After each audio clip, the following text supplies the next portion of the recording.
संपूर्ण शिवपुराण रुद्रसंहिता सृष्टिखंड अफाट अनंत अशा संपूर्ण विश्वाची निर्मिती ज्यांनी आपल्या मायेने केली, जे या विश्वाला अंतर्बाह्य व्यापून आहेत, जे सर्वही प्रकृतीच्या पलीकडे आहेत, अनादी आहेत, अत्यंत शांत आहेत, त्या शिवजींना मी नित्य नमस्कार करत आहे. व्यास म्हणाले, संपूर्ण विश्वाचे पिता भगवान शंकर, जगन्माता पार्वती यांना वंदन करून मी रुद्रसंहिता वर्णन करत आहे. एके दिवशी नैमाशरण्यात निवास करणारे शौनकादी सर्व मुनी सुतांना म्हणाले, हे ब्रह्मज्ञानी व्यास शिष्य, आम्ही आपल्याकडून ध्यान साधन खंड नावाची अत्यंत मंगल विद्येश्वर संहिता श्रवण केली. तिच्या श्रवणाने भगवान शिवजींचे आपल्या भक्तावर किती अपार प्रेम आहे, वात्सल्य आहे हे स्पष्ट जाणवते. हे मुनी, महर्षी व्यासांच्या कृपाप्रसादाने आपण किती महाज्ञानी झाला आहात. आपल्या मुखाने प्रकट होणारी दिव्यवाणी किती श्रवण केले तरी आमचे समाधान होत नाही. आपणाकडून कितीही ज्ञान प्राप्त केले तरीही शिवतत्वाचे पूर्ण आकलन होत नाही. म्हणून भगवान शिवजींचे परमश्रेष्ठ रूप कसे आहे याचे कथन करावे. शिवजी आणि शिवजींचे परमश्रेष्ठ रूप पार्वतीच्याही दिव्य चरित्र कथन करावे. निर्गुण महेश्वर सगुण रूप कसे धारण करतात, सृष्टीच्या प्रारंभी ते कोणत्या स्वरूपात होते, सृष्टीच्या मध्यकाळात ते कशा प्रकारे क्रीडाविलास करतात, सृष्टी कल्पांच्या अंत्यकाळात ते कोणत्या स्थितीत प्राप्त होतात, सर्व लोकांचे परमकल्याण करणारे शंकर कसे प्रसन्न होतात, प्रसन्न झाल्यावर भक्तांना कोणती फळे देतात. भगवान शिवजी शीघ्र प्रसन्न होतात, ते दयाळू कृपाळू आपल्या भक्तांचे संकट दूर करतात. ब्रह्मा विष्णू महेश यांच्या शरीरातून निर्माण झाले तरी आपण त्यांचे चरित्र सांगावे. आपण मला जे प्रश्न विचारले तसेच काही प्रश्न महर्षी नारदांनी पूर्वी आपले पिताश्री ब्रह्मजींना विचारले होते. तेव्हा ब्रह्मदेवांनी जी उत्तरे दिली ती आपणास सांगत आहे, तरी आपण श्रवण करावी. अध्याय 2. नारदांची तपश्चर्या. सूत सांगू लागले, ऋषीजन हो, एकदा मुनिश्रेष्ठ नारदांनी तपश्चर्या करण्याचे निश्चित केले. त्यासाठी योग्य स्थान शोधत ते हिमालयात गेले. त्या ठिकाणी एक सुंदर गुहा होती. त्या ठिकाणी देवनदी गंगा वाहत होती. वृक्षवेलींनी बहरलेला तो परिसर होता. ही योग्य जागा आहे असे जाणून त्यांनी गुहेत प्रवेश केला. गुहेत त्यांनी साधनेला सुरुवात केली. त्यांची समाधी लागली. नारदांची तपश्चर्या पाहून देवराज इंद्र भीतीने व्याकुळ झाले. नारदांच्या तपश्चर्येचा भंग करण्यासाठी कामदेवाचे स्मरण केले. ते तात्काळ इंद्रसमोर प्रकट झाले. इंद्र म्हणाले, हे मदना, तुझ्या साहाय्याने अनेकांची तपश्चर्या भंग पावली आहे. हिमालयातील एका गुहेमध्ये नारद मुनी कठोर तपश्चर्या करत आहेत.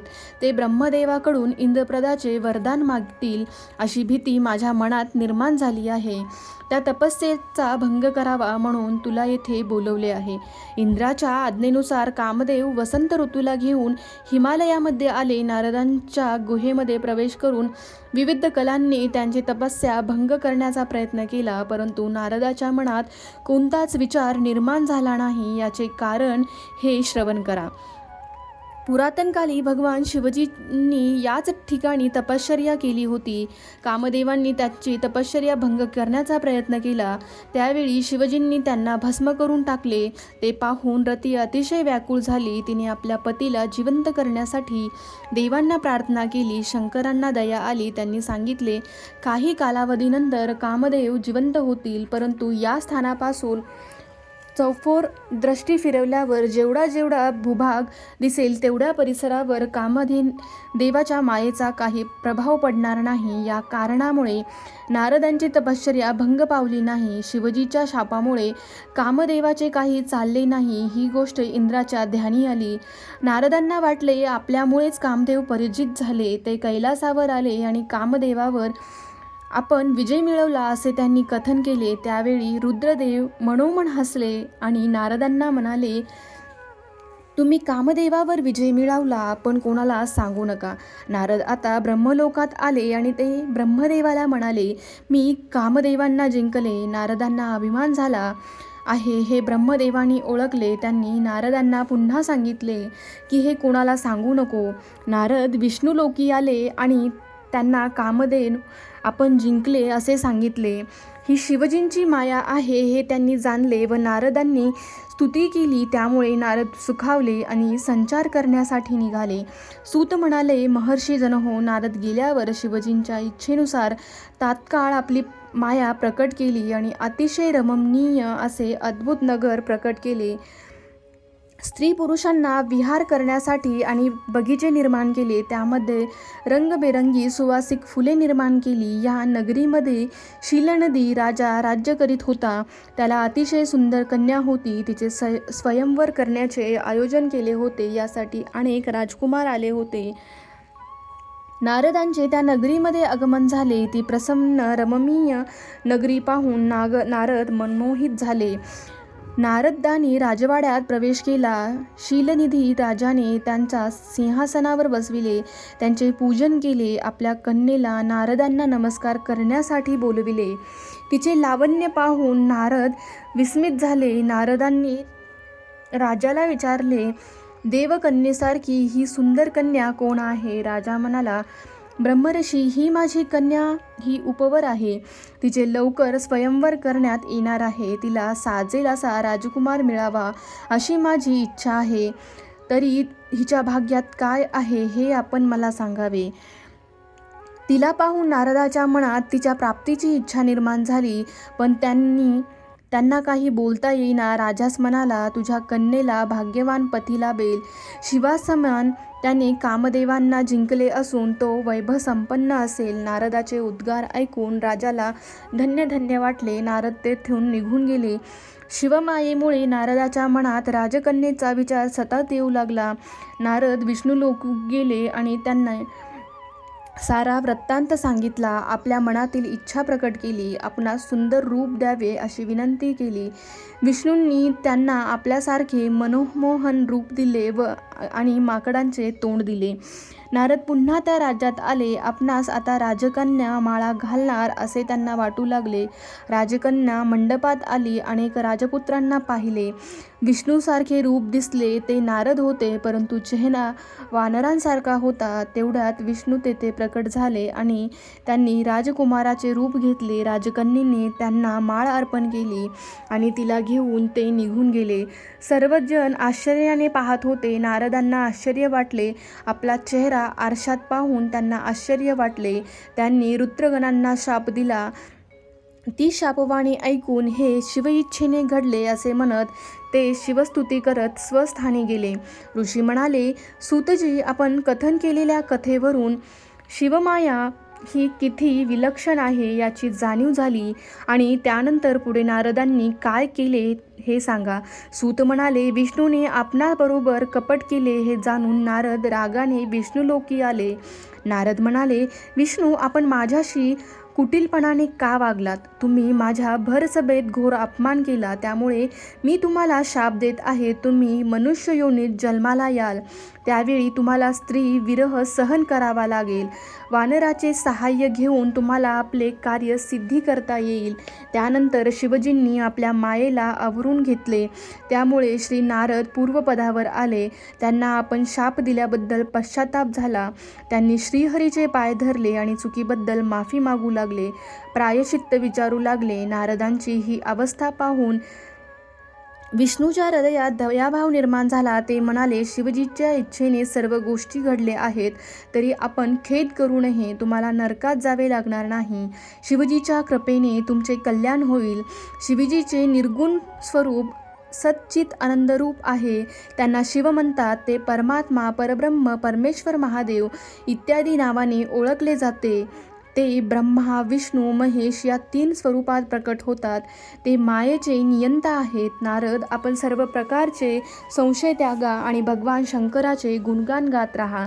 अनन्य भावाने शिवजीचे स्तोत्रे म्हणा. त्यांची उपासना करून पूजा अर्चा करा, भजन करा, मनन चिंतन करा. काया वाचा मनाने त्यांना शरण जा. शिवनामाने पापांचे डोंगर नाहीसे होतात. शिवनामरूपी नौकेमध्ये बसलो तरी भवसागरातून पलीकडे जाता येते. नाशवंत प्रपंचामध्ये मानवाला दुःख भोगावे लागते, परंतु शिवनामरूपी अमृताचे अखंड सेवन केले तर अपार मनःशांती लाभते. जन्ममरणाच्या चक्रातून सुटण्यासाठी शिवजींची भक्ती करावी. आपल्या हृदय मंदिरात शिवचरणांची स्थापना करून त्यांचे पूजन करावे. शिवतीर्थाच्या यात्रा कराव्यात.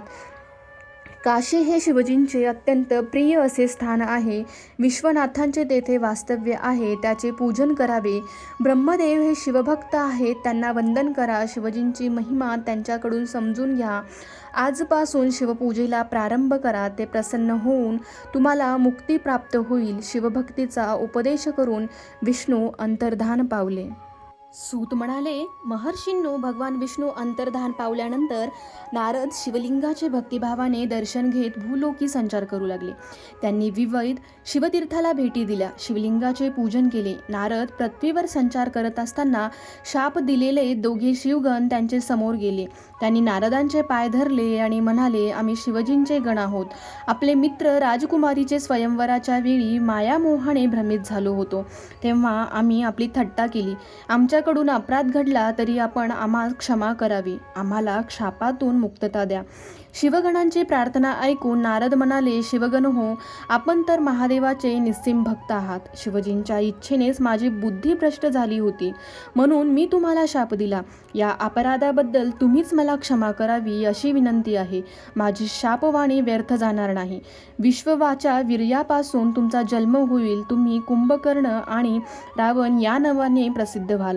राक्षसांचे अधिपती बनाल. त्रैलोक्यावर राज्य कराल. शिवप्रभूच्या हातून म्हणजेच विष्णूच्या हातून आपला मृत्यू होईल आणि उद्धार होईल. पुन्हा तुम्ही शिवलोकात जाल. शापातून मुक्त होण्याचे वचन ऐकून शिवगणांना अतिशय समाधान वाटले. त्यांनी श्री नारदांना वंदन केला. नारदांनाही आनंद झाला. ते मनोमन शिवजींचे ध्यान करत मार्गक्रमण करत होते. पृथ्वीवरील अनेक शिवतीर्थाचे दर्शन घेत ते परमपवित्र काशी नगरीला आले. त्यांनी विश्वेश्वराचे मनोभावे दर्शन घेतले. अत्यंत प्रेमाने त्यांची पूजा केली. काशीमध्ये काही काळ वास्तव्य केले. त्यांना आनंद झाला. शिवजींची उपासना केल्यामुळे त्यांचे अंतःकरण परमपवित्र बनले. त्यांच्या हृदयाचा गाभारा भक्तिभावाने भरून गेला. काशी सोडून जाण्यास त्याचे मन तयार होईना. परमपवित्र गंगा आणि तिच्या काठावर बसलेले विश्वेश्वराचे मंदिर त्यांच्या दर्शनाची त्यांना सवय लागली होती. तरी देखील विष्णूच्या आज्ञेप्रमाणे त्यांनी ब्रह्मलोकी प्रस्थान केले. नारदांनी अत्यंत प्रेमभावाने ब्रह्मजींना नमस्कार केला आणि म्हणाले, पिताश्री, आपण साऱ्या जगाचे पितामह आहात. आपण परब्रह्माचे पूर्ण स्वरूप जाणता. आपल्या कृपेने मी विष्णूची महिमा जाणला. आपल्या कृपेने मी परमार्थाचा मार्ग आत्मसात केला. परंतु खरोखर शिवतत्वाचे मला काहीच माहीत नाही. मी त्यांच्या पूजेचा शास्त्रविधी जाणत नाही. तरी त्यांची विविध चरित्रे, त्यांचे स्वरूप, त्यांच्याप्रमाणे ते निर्गुण असून त्यांनी सगुण रूप कसे धारण केले, सृष्टीच्या आरंभी आणि अंती कोणत्या स्वरूपात असतात, त्यांचे संपूर्ण जीवन मी श्रवण करू इच्छितो. मी आपणास पूर्ण शरण आलो आहे. तरी शिवजीच्या चरित्राचा संपूर्ण वृत्तांत सांगावा ही प्रार्थना. ब्रह्मदेव म्हणाले, हे नारदा, तू खरोखर महान बुद्धिमान आहेस. तू सर्वांच्या कल्याणाचा विचार करतोस. तू लोकांचे पाप नाहीसे करतोस. शिवजीच्या परमतत्वाविषयी विष्णूंना जेवढी माहिती आहे तेवढी मला नाही. तरी पण मला जेवढी माहिती आहे तेवढी सांगतो. शिवजींचे स्वरूप अतिशय अद्भुत असे आहे. ज्यावेळी महाप्रलय झाला त्यावेळी सारे विश्व नाहीसे झाले. पंचमहाभूते, शब्द, स्पर्श, रूप, रस, गंध हे पंचविषयही नाहीसे झाले. सर्व दिशा नाहीशा झाल्या. त्यावेळी एकच सत्यस्वरूप ब्रह्मश्च अस्तित्वात होते.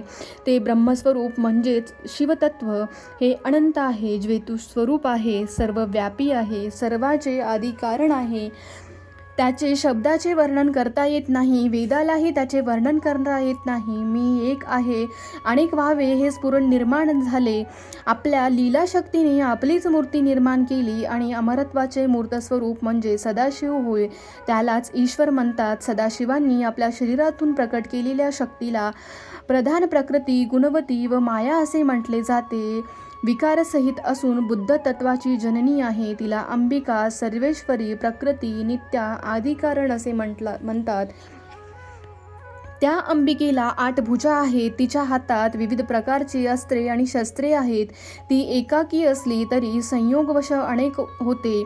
सदाशिवांना परमपुरुष ईश्वर शिवशंभू महादेव किंवा महेश्वर असे म्हणतात. मस्तकावर गंगा व चंद्र धारण केला आहे. त्याची 5 मुखे आहेत. प्रत्येक मुखाला 3 नेत्र आहेत.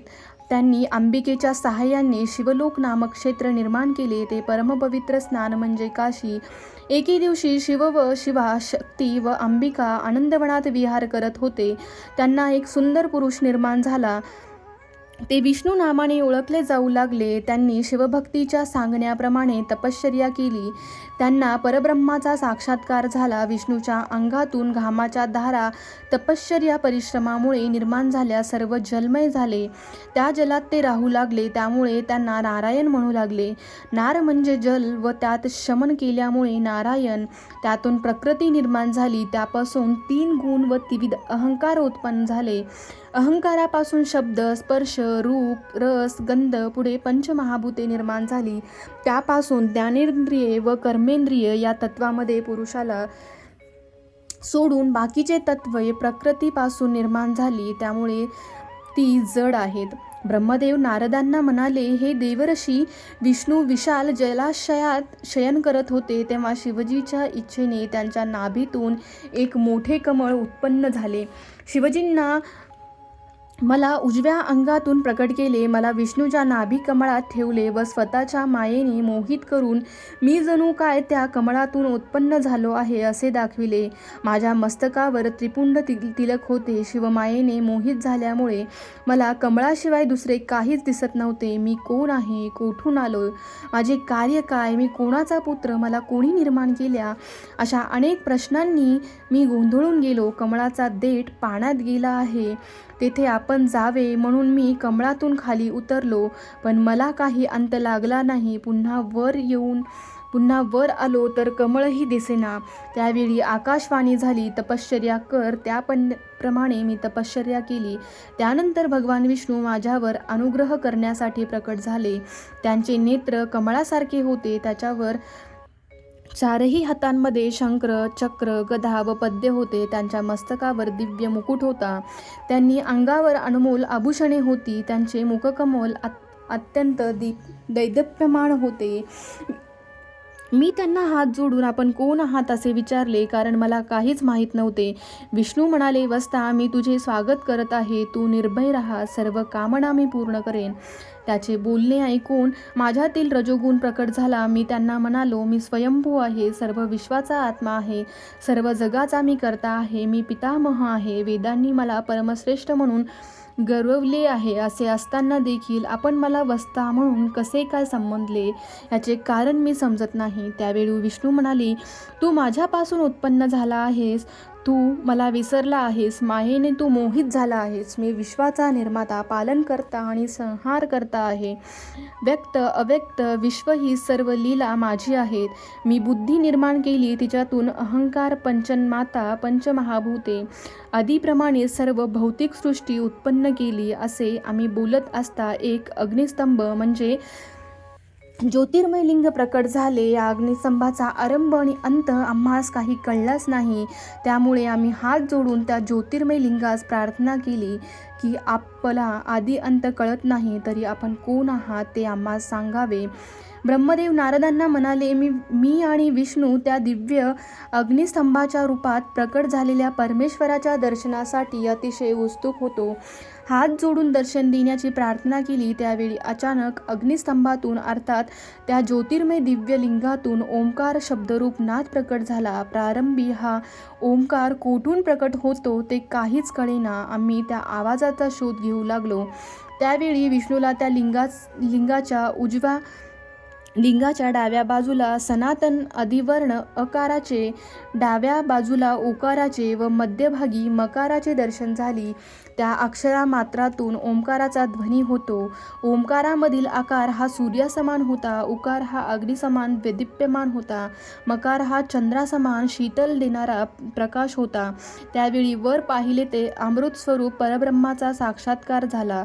त्यावेळी हा दिव्य अग्निस्तंभ कोठून प्रकट झाला हे जाणण्याची तीव्र इच्छा निर्माण झाली. तेथे एक ऋषी आले आणि ते म्हणाले, हे विष्णू शब्द ब्रह्ममय शरीर असलेले परब्रह्मस्वरूप महादेवच त्या दिव्य लिंगाची स्वरूपात प्रकट झाले आहेत. ते मन आणि वाणीच्या पलीकडे आहेत. प्रवन हा एकाक्षर परब्रह्मवाचक आहे. ते परमात्म्याचे व्यक्त स्वरूप आहेत. अ उ म या 3 अक्षर मात्रामध्ये तेच अधिष्ठित आहेत. हा सर्व अभिप्राय व्यक्त करण्यासाठी दिव्य ज्योती स्वरूप सदाशिवाचे ओम ओम ओम असा उच्चार केला. त्यावेळी मी आणि भगवान विष्णूंनी भगवान महादेवांचे दिव्य स्वरूप पाहिले. त्यांना 5 मुखे व 10 हात होते. ते गौरवर्ण होते. ते अत्यंत तेजस्वी दिसत होते. त्याच्या समवेत भगवती उमादेवी होती. त्या दोघांना नमस्कार करून आम्ही धन्य झालो. त्यावेळी 5 कलांनी युक्त 38 अक्षरांनी उत्पन्न शुद्ध स्वच्छ अशा ओंकार जनित मंत्राचा साक्षात्कार झाला. त्यानंतर सर्वश्रेष्ठ मंत्ररूप असे ओम तत्वमसी हे महावाक्य दृष्टीस पडले. मग चतुर्वेद पुरुषार्थ साध्य करून बुद्धिस्वरूप गायत्री मंत्र दृष्टीस पडला. त्यानंतर मृत्युंजय मंत्र, पंचाक्षरी मंत्र, दक्षिणामंत्री मंत्र व चिंतामणी मंत्र समोर दिसू लागले. भगवान श्रीहरी त्या मंत्राचा जप करू लागले.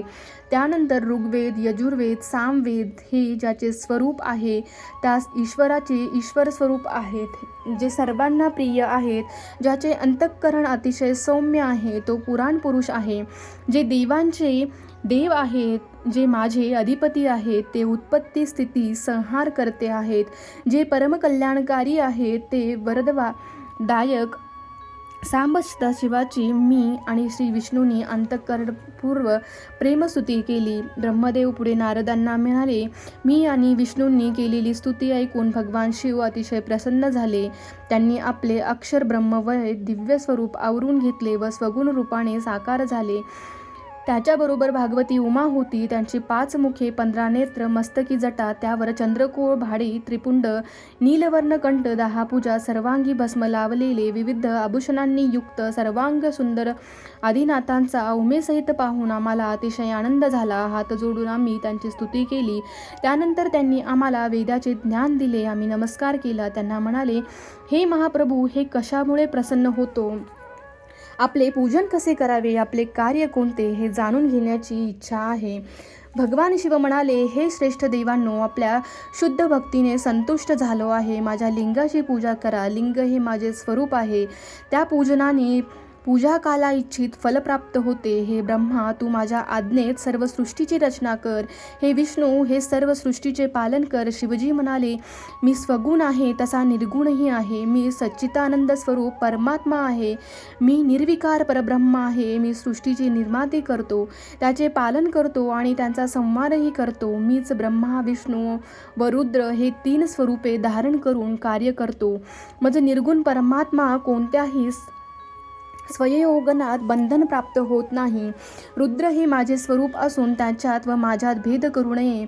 कार्यात भेद असला तरी कारणात भेद नाही. सर्वत्र शिवस्वरूपच पाहिले पाहिजे. माझे सनातन रूप सर्व कथांमध्ये अधिष्ठित आहे. म्हणून ब्रह्मदेव, विष्णू, रुद्र यांच्यात भेद करू नये. चराचर प्राणीमात्राविषयी भेद करू नये. हरिहरामध्ये कोणत्याही प्रकारचा भेद नाही. असा जो वागतो तो मला सर्वात प्रिय आहे. माझ्या उजव्या अंगातून ब्रह्मा प्रगट झाला, डाव्या अंगातून विष्णू प्रकट झाला, माझ्या हृदयातून रुद्र प्रकट झाले, जे पुरुष प्रकृतीच्या पलीकडे आहे. 3 गुणांचे ऐश्वर्य धारण करत असतो तरी मी गुणातीत आहे. मी सर्वव्यापी एकमेव परमात्मा आहे. हे विष्णू, तू माझ्या आज्ञेच्या सृष्टीकर्ता ब्रह्मदेवाचेही पालन कर. त्यामुळे तू त्रैलोक्यातून पूजनीय होशील. परमेश्वर शिव श्रीहरींना म्हणाले, श्रेष्ठ व्रताचे पालन करणारे विष्णू, माझी एक आज्ञा ऐक. त्या ज्ञानाचे पालन केले तर लोकांमध्ये तू पूज्य होशील. ब्रह्मदेवाने निर्माण केलेले विश्व हे अफाट आहे, अनंत आहे. त्यामुळे जगात अनेक प्रकारची संकटे निर्माण होणार. तरी त्या संकटाचे निवारण विष्णू तुला करावयाचे आहे. विष्णू, तुला सहाय्य करण्यासाठी मी सदैव तुझ्या पाठीशी राहीन. तुझे जे शत्रू आहेत त्यांचा मी नाश करण्यास सहकार्य करेन. धर्माला ग्लानी येईल त्यावेळी धर्माचे रक्षण करण्यासाठी व अधर्माचा नाश करण्यासाठी तू अवतार घेऊन आपली कीर्ती जगतामध्ये वाढव. सधर्माने वागणाऱ्यांचा उद्धार करण्यासाठी सदैव तत्पर राहा. मी रुद्ररूपाने तुझी व सर्वांची अशक्य कार्ये सिद्धीस नेईन. तू आणि ब्रह्मदेव रुद्राचे ध्यान करावे. तुमच्या तिघांमध्ये काही भेद नाही, कारण तुमच्यामध्ये एकच सत्व अधिष्ठित आहे. तुम्ही तिघे एकमेकांना पूरक आहेत. जे तुझी निंदा करतील ते त्यांचे पुण्य नाहीसे होईल. तुझा द्वेष करणाऱ्याला नरकाची प्राप्ती होईल. भक्तांना तू मोक्ष देणारा होशील. लोकांमध्ये तू परमपूजनीय होशील. तू साधू जनांवरती अनुग्रह करशील. ब्रह्मदेव नारदाचा म्हणजे हे मुने त्यानंतर भगवान शिवजींनी माझा हात श्रीहरीच्या हाती दिला आणि म्हणाली, विष्णू तू याला संकटसमयी आवश्यकही मदत कर. तू सर्वांचा अधिपती होशील. तू साधकांच्या सर्व योग्य कामना पूर्ण करशील. जो तुला शरण येईल त्याला मी देखील आश्रय देईल. तू सर्वांचा जिवलग होशील. रुद्र हे तुझे ध्येय असेल. तू रुद्राच्या स्वरूपात माझे ध्यान करत जा. त्यानंतर ते म्हणाले, ब्रह्मदेवाचे 1 वर्ष म्हणजे विष्णूचा 1 दिवस. त्याच प्रमाणात त्याचे आयुष्य 100 वर्ष आहे. विष्णूचे 1 वर्ष म्हणजे रुद्राचा 1 दिवस. त्याच प्रमाणात त्याची आयुमर्यादा 100 वर्षाची आहे. ब्रह्मदेव नारदांना म्हणाले, भगवान शिवजींचे बोलणे ऐकून मी श्रीहरींना साष्टांग नमस्कार केला. ते पाहून भगवानांनीही आमच्या अंगावरून वात्सल्याने हात फिरविले. त्यांच्या पावन स्पर्शाने आम्ही धन्य धन्य झालो. त्यांनी आम्हाला धर्माचा उपदेश केला. आमच्यावर कृपेचा वर्षाव करून ते निघून गेले. नारद तेव्हापासून लिंगापूजा प्रचलित आहे. लिंगामध्ये प्रतिष्ठित असलेले शिव हे उपासकाचे सर्व दोष हरण करतात. लिंग हे महेश्वराचे तर लिंगवेदी महादेवीचे स्वरूप आहे. सर्व विश्व परमेश्वरात लय पावतो. लयाचे अधिष्ठान असल्यामुळे शिवजींना लिंग म्हटले आहे. शिवलिंगाची पूजा करून तो सदाचाराने वागतो तो पुण्यवान होतो. ऋषी म्हणाले, सूतजी आपणास नमस्कार असो. आपण आता आम्हास शिवपूजनाचा विधी सांगावे. सूतजी म्हणाले, ब्रह्मदेवाने शिवपूजन विधी नारदांना सांगितला. भगवान शंकराने स्वरूप सनातन आहे. शुद्ध अंतःकरणाने त्याची पूजा केली तर भक्तास सुख शांती समाधान लागते. त्याची सर्व मनोरथे पूर्ण होतात. शिवपूजनाने मोक्षही सुलभ होते. शिवपूजनासाठी ब्रह्ममुहूर्तावर उठावे. मंगलमय स्नान करावे. शिवनामाच्या स्तोत्राचा पाठ करावा. सर्व पवित्र शिवतीर्थात स्मरण करावे. पूजेची सर्व सामग्री जवळ ठेवून नंतर पूजेला बसावे. त्यामुळे पूजा करताना उठावे लागणार नाही. प्रारंभी गणपतीला द्वारपाल व 8 द्विपालकांची पूजा करावी. चौरंगावर अथवा पाटावर पांढरे वस्त्र घालून त्यानंतर शिवजींना स्थापन करावे. त्याच्या भोवती रांगोळी काढावी अथवा फुलांनी ते स्थान सुशोभित करावे. प्रारंभी 3 वेळा आचमन करून प्राणायाम करावा. त्यानंतर भगवान शंकराचे ध्यान करावे. शिवजींना 5 मुखे आहेत, 10 हात आहेत. त्यांची अंगकांती स्फटिका समान उज्ज्वल आहे. त्यांचे सर्वांग आभूषणांनी शोभून दिसत आहे आणि व्याघ्र चर्म परिधान केले आहे. अशा स्वरूपाचे ध्यान करावे. आपणही त्या स्वरूपाशी एकरूप व्हावे. सद्योजात पद्यधामी या मंत्राचे परमेश्वर शिवजींचे आवाहन करावे. ओम वामदेवाय नमः या मंत्राने त्यांना आसनावर बसवावे. ओम तत्पुरुषाय विद्महे या रुद्र गायत्रीने त्यांना सानिध्य प्राप्त करावे. अधोरोभ्यम या मंत्राने तेथे निरोध करावा व मग ईशान सर्व विद्यमान या मंत्राने आराध्य देवाचे पूजन करावे. पाद्य व आचमनीय अर्पण करून अर्घ्य द्यावे. देवाला चंदन मिश्रित जलाने स्नान घालावे. त्यानंतर शुद्ध जलाने स्नान घालावे. नंतर पंचामृताचा अभिषेक करावा. स्नान घालताना किंवा अभिषेक करताना ओंकाराचा मोठमोठ्याने उच्चार करावा. अक्षता वाहताना गंध लावावे. दर्भ, आघाडा, कापूर, चमेली, गुलाब, चाफा, श्वेतकन्हेर, मोगरा इत्यादी विविध प्रकारची फुले वाहावीत. कलशामधील पाण्याने शिवलिंगावर सतत धार करावी. त्यावेळी पवनयंत्र, रुद्र सूक्तातील मंत्र, नीलसूत्रातील मंत्र अथवा पंचाक्षर मंत्र म्हणावेत. त्यानंतर पुष्प, धूप, दीप, नैवेद्य, तांबूल आदी उपचार करून यथाविधी पूजा करावी. त्यानंतर आरती करावी. आरती म्हणजे देवाला आर्त भावनेने मारलेली हाक होय. देवाला मनोभावे हात जोडावे. त्याची प्रार्थना करून फुले वाहावीत. स्वास्ती वाचन करावे. कल्याणकारी प्रार्थना म्हणावे. त्यानंतर क्षमा प्रार्थना म्हणावी. जन्मोजन्मी माझ्याकडून निस्वार्थ सेवा करावी, भक्ती घडावी अशी प्रार्थना करावी. ब्रह्मदेवाने नारदांना म्हणाले, मी तुला शिवपूजनाचा विधी नीट समजावून सांगला. तुला आता आणखी एक ऐकण्याची इच्छा आहे. नारद म्हणाले, हाच विषय मला सविस्तर पूर्ण ऐकावयाचा आहे, तरी आपण सांगावा. ब्रह्मदेव म्हणाले, हे नारदा, मी सर्व ऋषी व देवतांना बोलावून क्षीरसागरापासून घेऊन आलो आणि त्यांना सांगितले, येथे श्री विष्णूचे वास्तव आहे. सर्वांनी मिळून विष्णूची स्तुती केली, त्यामुळे विष्णू प्रकट झाले. विष्णू म्हणाले, आपण जेथे सर्वजण कशासाठी आला आहात, आपले काय संकट आहे ते आम्हास कथन करावे. त्यावेळी देव म्हणाले, दुःख दूर करण्यासाठी नित्य कोणाची पूजा करावी. त्यावेळी श्रीहरी म्हणाले, भगवान शंकरच हे संपूर्ण विश्वाचे सनातन असे अधिष्ठान आहे. त्याच्या कृपेने सर्वांचे दुःख पूर्णपणे नाहीसे होईल, म्हणून नित्य त्यांचीच उपासना करावी, त्यांची भक्ती करावी, अनन्य भावाने त्यांना शरण जावे, सदैव त्यांचे चिंतन करावे. त्यांचे ऐहिक व पारमार्थिक कल्याण होते. ते सर्व प्रकाराच्या बंधनातून मुक्त होतात. ब्रह्मदेव म्हणाले, हे नारदा, त्यावेळी माझ्याबरोबर उपस्थित असलेल्या सर्वांना श्रीहरीचा उपदेश एकाग्रतेने श्रवण केला. त्यावेळी त्यांनी विष्णूला वंदन केले आणि आपणास शिवलिंग देण्याची विनंती केली. विष्णूंनी विश्वकर्माला बोलवून सर्वांसाठी शिवलिंग बनवून देण्याची आज्ञा केली. विश्वकर्माने इंद्रमा पद्यराज मण्याने, कुबेराला सोन्याचे, धर्मराजाला पुष्करराज खडाचे, वरुणाला श्यामवर्णाचे, विष्णूंनी इंद्रनील मण्याचे, मला सुवर्णाचे, विश्वदेवांना चांदीचे, वस्तुगणांना पितळेचे, अश्विन कुमारांना मातीचे, लक्ष्मीला स्फटिकाचे, आदित्यांना तांब्याचे, चंद्रांना मोत्याचे, अग्नीला हिऱ्याचे, ब्राह्मणांना मातीचे, मयासुराला चंदनाचे, नागला पोवळ्याचे, देवीला लोण्याचे, योग्यांना भस्माचे, यक्षांना दह्याचे, छायादेवींना पिठाचे, बाणासुराला पाऱ्याचे लिंग दिले. लिंगपूजनाचा सर्व विधी समजावून सांगितला. त्यानंतर आम्ही श्रीहरीचा निरोप घेऊन स्वस्थानी परत आलो.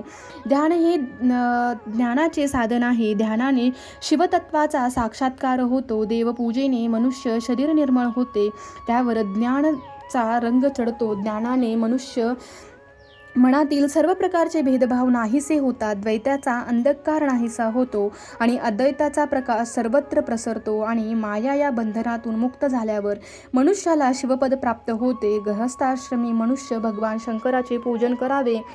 ते देवाचे अन्य देव आहे, त्याचे पूजन केल्याने सर्व देवता संतुष्ट होतात. ब्रह्मदेव नारदांना म्हणाले, हे मुने, श्रीसागरातून परतल्यानंतर मी देवतांना व ऋषींना शिवपूजन किती आवश्यक आहे, त्यामुळे काय साध्य होते, या शास्त्र पद्धतीने समजावून सांगितले. ब्रह्ममुहूर्तावर उठून शिवपार्वतींचे स्मरण करावे. मंगल स्नानानंतर सिद्धिबुद्धीसहित श्री गणेशाचे पूजन करावे. ओम गणपते नमः या मंत्राचा जप करावा. त्यांनी मनोभावे नमस्कार करावा. क्षमा प्रार्थना करावी. गंध, पुष्प, धूपदीप नैवेद्याचे शिवप्रभूची पूजा करावी. शिवजीच्या पूजनाने सर्व देवतांची पूजा होते. आपल्या घरी शिवलिंग असावे. शिवजींना बिल्वपत्र प्रिय आहे. बिल्वपत्र वाहिल्याने शिवजींना पूजा सफळ होते. शिवजींना पक्वानांचा नैवेद्य दाखवावा. साष्टांग नमस्कार करावे. ओंजळीत फुले घेऊन शंकरांना अर्पण करावीत. येथे आपल्या अंतःकरणातील भावभक्तीला अत्यंत महत्त्व आहे. देव भावाचा भुकेला, हे वचन लक्षात ठेवावे. श्रद्धेने पूजा करावी. ऋषीसुतांनी म्हणाले, आता कोणा फुलांनी शिवजींना पूजा केल्याने काय फल प्राप्त होते ते सांगा. सूत म्हणाले, ऋषीजन हो, पूर्वी नारदांनी हाच प्रश्न विचारला होता, तेव्हा त्यांनी ते निरूपण केले, तेच तुम्हाला सांगतो. ब्रह्मदेव म्हणाले, नारदा, कमळ, बिल्वपत्र, शतपत्र आणि शंखपुष्पे जर शिवांना वाहिली तर धनसंपत्ती वाढण्यास मदत होते. जो निस्वार्थ भावनेने पूजा करतो शिवाशी एकरूप होतो. शंखपुष्पांनी पूजन करण्याला विशेष महत्त्व आहे. मृत्युंजय मंत्राचा 5 लाख जप केला तर शिवाचे दर्शन होते. शिवजींना दर्भ वाहण्यात पूजा कला मोक्ष मिळतो. निगडीची फुला वाहिली तर मन निर्मळ होते. पारिजातिकाचा फुला वाहिले तर सुखसंपत्ती वाढते. महादेवाला तांदूळ वाहिले तर लक्ष्मीची वृद्धी होते. तिळाने पूजा केली तर महापातके नाहीशी होतात. निस्वार्थ भावनेने पूजा केली तर मुक्ती प्राप्त होते. शिवजीने जलधारा अर्पण केल्या तर अपार पुण्य लाभते. शिवनामाचा जप मोठ्याने करावा. तसेच पूजा करताना शिवसहस्त्र नामावली पाठ करावा. पुढील अध्यायामध्ये सृष्टी रचनेचे वर्णन आपण केलेले आहे. तर सर्व भाविकांनी रुद्रसंहिता सृष्टिखंड हे ऐकण्यासाठी अवश्य उपस्थित राहावे. आपण आपल्या चॅनलला जर सबस्क्राईब केलेला नसेल तर नक्कीच सबस्क्राईब करून घ्यावे, बेल आयकॉन दाबायला विसरू नका, कारण आमचा प्रत्येक व्हिडिओ हा तुमच्यापर्यंत पोहोचण्यासाठी मदत होईल. चला तर भेटूया पुढच्या व्हिडिओमध्ये. तोपर्यंत पार्वती पते शिव हर हर महादेव शंभो शंकरा. केलेले हे वाचन श्री शंकराच्या चरणी अर्पण करते आणि सर्वांचा निरोप घेते. ओम नमः शिवाय, ओम नमः शिवाय, हर हर बोले नमः शिवाय, नमः शिवाय, ओम नमः शिवाय, हर हर बोले नमः शिवाय. गंगाधरा शिव गंगाधराय, हर हर बोले नमः शिवाय. गंगाधरा शिव गंगाधराय, हर हर बोले नमः शिवाय. सोमनाथराय शिव सोमनाथराय, हर हर बोले मल्लिकार्जुनाय. महाकालेश्वराय शिव ओंकारेश्वराय, वैद्यनाथश्वराय शिव भीमशंकराय.